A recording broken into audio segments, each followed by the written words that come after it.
सांगा. माझं नाव आनंद नाईक, राहणार लिंगलोड. आता सध्या जो प्लॉट पाहत आहे तो अंकुर जातीचं 1093 हा नंबरचा प्लॉट आहे. तरी आता ह्याची जी लागण आहे ती 10 जूनची आहे. परत ह्याला स्टार्टिंगपासून एकही फर्टिलायझर नाही जमिनीतून. परत वरून स्प्रे जे घेतले एकही कीटकनाशक कुठलाही वापरलेलं नाही. जे वापरले सर्व वनस्पतीचे वापरलेले आहे. परत आणि ते पण प्रत्येक वनस्पती संगत जमिनीतून अनुपण वापरले आणि वरचे जे वनस्पतीचे स्प्रे घेतले त्याच्या संग अनुपण आरचं स्प्रे घेतलेले आहे मिक्समध्ये.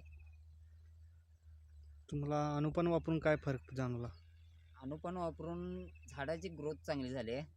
फर्टिलायझरपेक्षा एक नंबर आले प्लॉट. आणि झाडांची जे वाढ होण्याची क्षमता आहे ती पूर्णपणे झालेली आहे. परत सगळे फुटवे जे आहेत ती एकसारखी आहेत, एक समान. फर्टिलायझर वापरून तुम्हाला पीक किती महिन्यात येत होतं?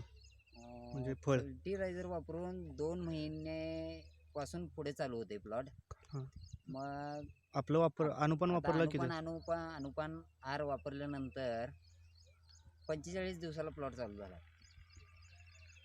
आणि झाडाची जी रोगप्रतिकार शक्ती जी आहे म्हणते की नाही ती खूप चांगली आहे रासायनिकपेक्षा पण.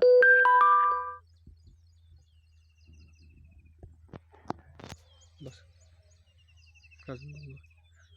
आणि अनेक सांगायचं म्हणजे ह्याची जी मूळ वाढीची क्षमता आहे ती चांगल्या पद्धतीने चालू आहे सध्या तरी. आणि ह्याला जमिनीतून स्लरी परत गोकृपामृत याच्या संग अनुपान दिलेलं आहे. परत वरून जे स्प्रे झालेले आहेत ते आपले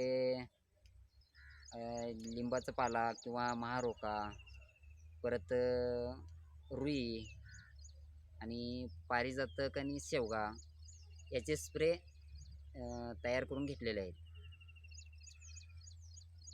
आणि सध्या प्लॉट 1 नंबरमध्ये तरी आहे. प्युअर सेंद्रिय प्लॉट आहे ना? प्युअर सेंद्रिय प्लॉट आहे.